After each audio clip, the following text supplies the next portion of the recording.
A movie takes place in war-torn Afghanistan, where a 27-year-old woman named Farah is taking care of her elderly husband Amid in a shabby room. Sadly, Amid is reduced to a vegetative state because of a bullet in the neck. The doctor claimed he'd be well in 1 or 2 weeks, but it's been 16 days, and he's still immobile. Furthermore, because of the continual gunfire and explosions in the area, Farah is having a difficult time protecting herself, her 2 daughters, and her husband. Despite that, she's optimistic that her husband will awaken soon, so she washes, feeds, and prays for him every day.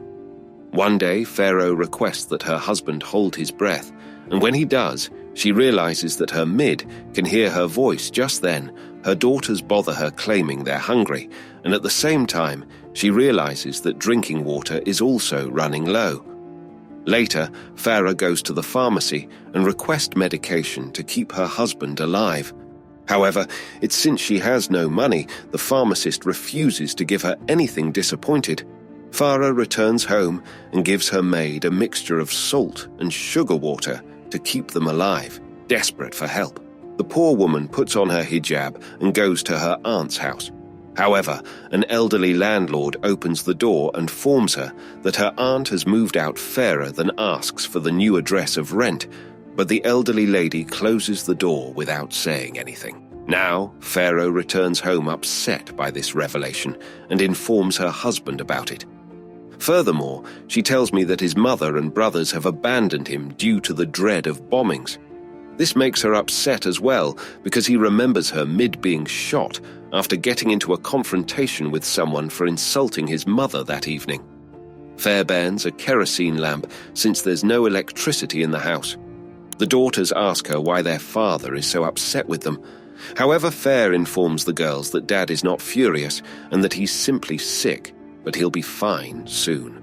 The following morning, a healer arrives to see the injured man, but since Fair doesn't have any money, she refuses to let him into the house, claiming she's dirty and on her period, realizing that he can't see the injured man. The healer says he'll pray for him and promises to return in few days. Sometime later, Fairy hears an announcement throughout the city calling for people to gather at the mosque to get guns and protect their city. Realizing that an attack is imminent, she quickly gathers her girls and heads to the bomb shelter, where other neighbors join her. Farah doesn't carry her husband there, so she just prays and hopes he survives. Locals in the bunker listen to the radio and hear the news ordering them not to leave till the missile attack is ended. Meanwhile, some fighters enter the house and discover Hamid lying down motionless. They then rob the poor man, taking his watch and wedding ring before searching other rooms.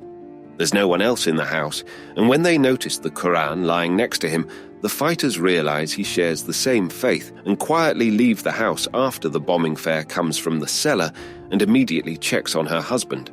He's alive.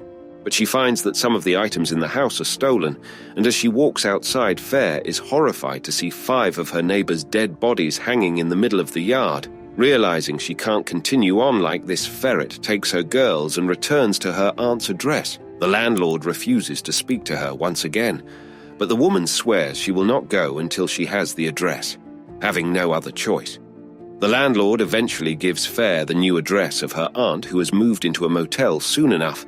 Fair finds her aunt has seen up, who lives in a safe section of town and operates a prostitution business. During their talk, a senior reveals that she used to be married, but when she was unable to have children, her husband sent her to care for his parents. But after discovering she was infertile, her father-in-law kept taking advantage of her until she was forced to kill them in cold blood. After some conversation, Pharaoh returns to care for her injured husband after leaving her children and has seen his care, despite the difficulties. Faris committed to her Islamic principles and does not wish to abandon her husband at home. Fair begins to feel quite lonely, and she continues to converse with her vegetative husband alone. She says she understands why their relatives departed, since they were aware of the impending war and the house was directly in the line of fire. She then scolds her husband for failing to inform her and the children about their imminent danger. Farah claims that if he died, one of his brothers would have married her, and she and her children would have been safe. She also discusses how she was never happy during their 10-year marriage. Vera says that she had to marry at the age of 17. But because her mid was gone on the battlefield, she had to get married to paper photograph and dagger of them instead of a real person. Fair describes how her father was a gambling addict who always disregarded his daughter.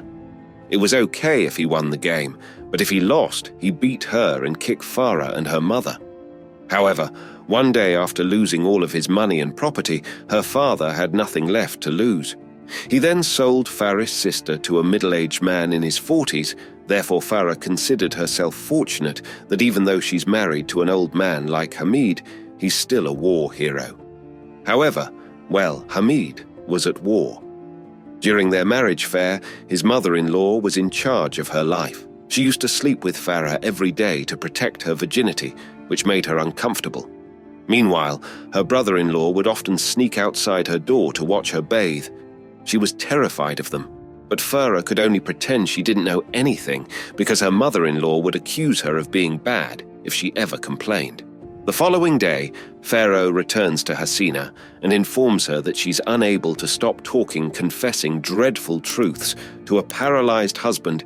Hearing this, Hasina tells her about a patient stone to which one can speak in order to reveal all their secrets and hardships. When all is said, the stone explodes as if the person's trauma has been passed into it, and that person is relieved of their melancholy state. And since Farah has been telling every little detail of her mind to Hamid, Hasina understands that her husband is her patient stone. Later, when Pharaoh arrives home, she kisses her husband for the first time in 10 years. She then begins to talk to him about the moment he returned from war. He looked very handsome on the outside, but his cold eyes frightened her on their first night. Amid was soon fast asleep, and the poor woman had to pretend to be happy, despite her pain.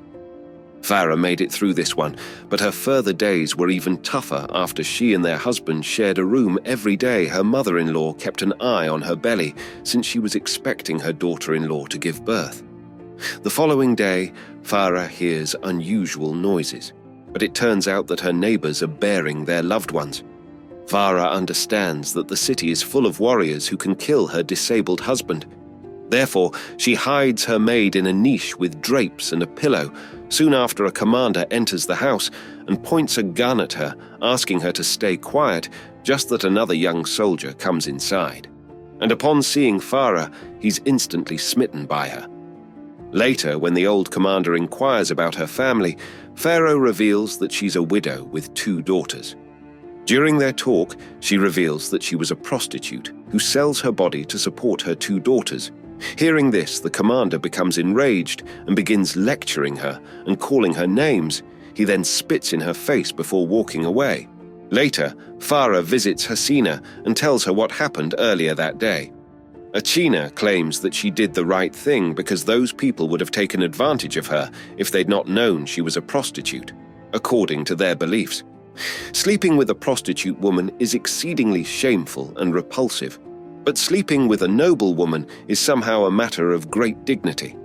Achina then invites her to spend the night, but Fair declined since she needs to care for her husband. The next day, Faris startled awake by loud noise and notices that it's the young soldier from yesterday. The soldier then asks her how much she charges, but Farah insists that she's not a prostitute. He then dumps money on the floor and forces himself onto her. However, he only lasts a few seconds, and she realizes that the boy has never been with a woman before. After the guy leaves, Ferris sobs, all alone, feeling horrible, and then goes to the bathroom to wash her shame away. Later, Farah vents her frustration and talks about the soldier to her husband. She then takes her earnings and goes to buy water and medicines. The next day, the young soldier reappears and offers Pharaoh some more money in exchange for sleeping with him.